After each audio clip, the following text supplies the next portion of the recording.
Potter's Journal, June 2020. I have just finished picking the onions. And if this was garlic, we would make a garlic jar for it. I did pick the garlic, but I am trying to give this a braid for the first time. And this gets me thinking. Let's see what we can come up with in the studio today. Okay, this is what we know as Potter's, the garlic jar. Okay, with my green celadon glaze on it. And then one time I made them too nice to sell. Or I should say, I wouldn't sell them for the small amount people were willing to pay for them. I've done quite well with the ugly ones. Or I should say the ones where the glaze doesn't come out the greatest. So I've even thought about coming up with a quicker, easier, cheaper version to throw. But this onion bowl is a thought. Let's see what we can come up with in the studio today.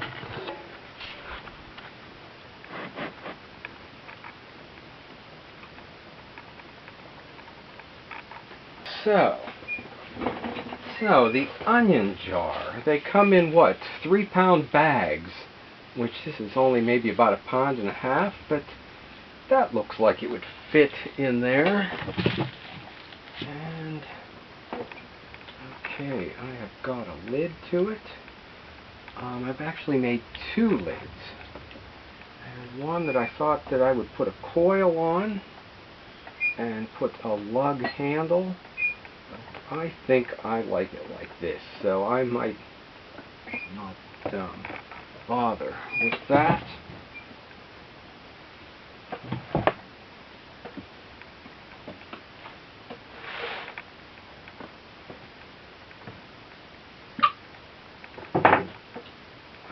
Okay, and these were thrown at, what was it, 3 pounds. And this is my cheaper version without a lid. That people don't know what an onion jar is. So if they don't know what an onion jar is, maybe they don't know that it should have a lid. And I can just put and call it the name onion crock on it and sell it as an onion crock. And I guess the idea is the holes allow it to breathe, and they don't get, and the onions get hidden on the counter, but are close by. And this worked out good where I did it on every other loop in the design, the slip design. I might try to throw one here at the end too if there's time.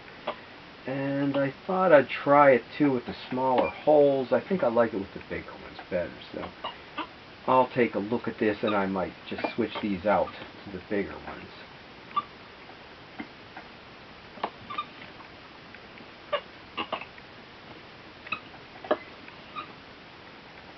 And since the idea is closely related to the garlic jar, I also thought I would try doing those without a lid.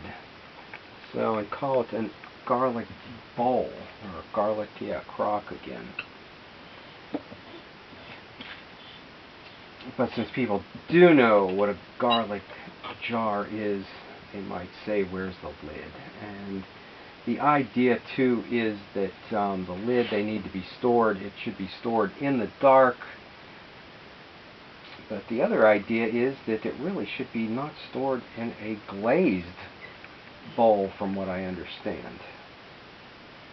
That the piece should be able to breathe, not just with the holes, but the clay too.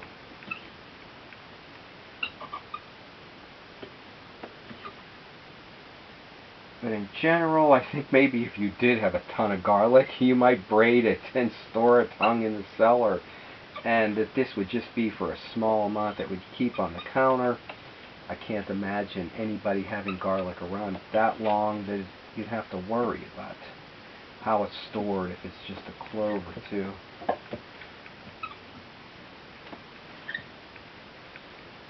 So I'm used to doing, an entire board full of pots, not just a few, and I did set out to make a dozen of these, but I'm not sure I like the idea, and I turned the rest of them into mugs. But I did find this form, and I tried to do the dumbed down version of the garlic jar, but there's just as much work in it as the nice ones, so you might as well try to make the nice ones. And, I am not a very good potter. I tried doing these, at the 1 1/3, 2/3, and the 3 pounds, and I thought in 3 sizes as canisters. I've seen them as potato jars too. But when I tried to do the bigger ones out of 5 pounds of clay, it just didn't work out. And somehow I came up with this, so it was a disaster. Okay, if you can call a success a disaster, I couldn't throw a simple crock form. Okay, but was real happy when this turned out. And I did the lid for it as well. So this is a glaze technique I've used a number of years back. Maybe I'll demonstrate that sometime. So that was a happy accident. Okay, that's what we'll call it. A happy accident. Okay, last week's mugs dried out real nice. And I had trouble throwing a crock. But how about that? A happy accident. And here's the where I worked out. This isn't my idea. I saw a Lisa York in a show of wood fire pots, and even picked up a small piece of hers. Hers was kind of the carved through and almost lace-like or basket-like. And I did find out that it is something that shows up commercially, and they print onion, potato, garlic on them, which probably makes them sell a lot better. And other potters did it with kind of the holes carved through like leaves that seem to dance around. But I wanted to come up with my own design, and this kind of looked okay, like a circus wagon, and a bit fun. And I do want to try to figure out if I can do the small, medium, large, so I am going to try to throw one at 2 pounds and see if we can get a variety of sizes here. Okay. So it's always nice to try something new. I'm not doing too many of these because I have no idea if people will go for the idea and if it needs to have a lid or not.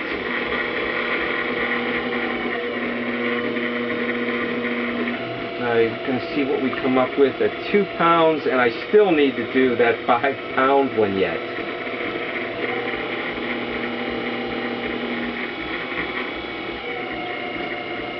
And I am almost out of my hazelnut cone, what is it, 4 to 6 clay. I fired a cone 6, so I have got some 153 standard stoneware. It's a 6 to 10, so I'll be using it at the lower end of its range unless I do a kiln conversion here. This is the Simon Leach clay, since I almost took his workshop, but it got canceled this spring. I thought I'd try it out first. And it comes out, it's a lot lighter body at cone 6 than the hazelnut, which is what I like about the hazelnut at the lower temperature, giving the, reduction look at an oxidation out of an oxidation kiln.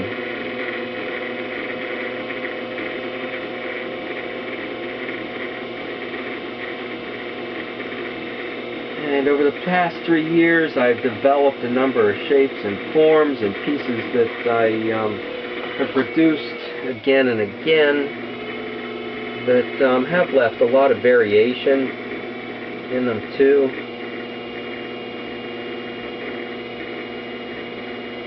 And so suddenly, yeah, a new form, and one that looked and seemed relatively simple, I found out was not.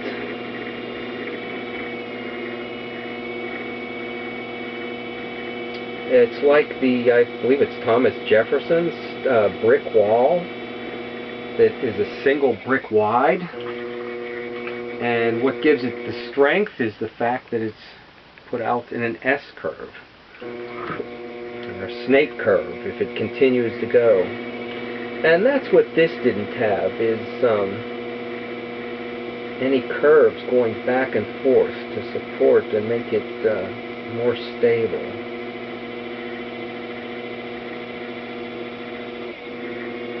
So who would have thought that a simple crock could be more difficult than... I didn't know what a moon jar was, had to look it up, and although that thing has a lid on it, I don't know exactly all the technical terms and what the qualifications are, but yeah, it was on the lines of a moon jar. I never would have thought that something that seemed more difficult to make might be the one that the back and forth curves help to support it and make it easier to make and throw.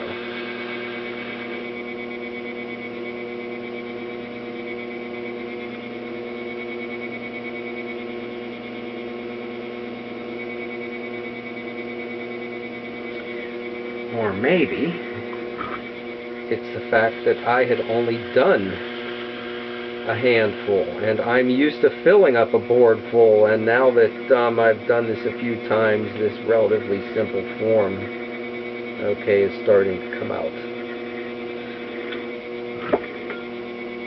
a little easier for me. Okay, I'm doing a little undercut at the bottom, and actually, you know what, I may trim a little extra off the side.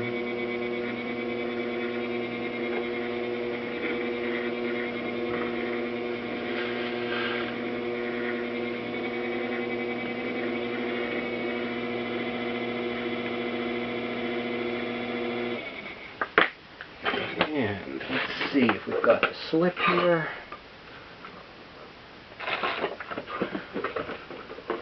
Since this is a lighter clay body, I have been, okay, using a darker slip.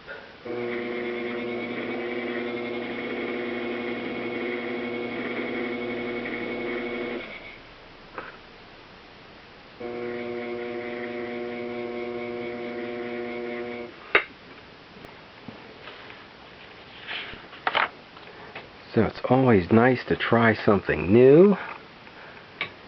And maybe I can see if this happy accident I can make happen again.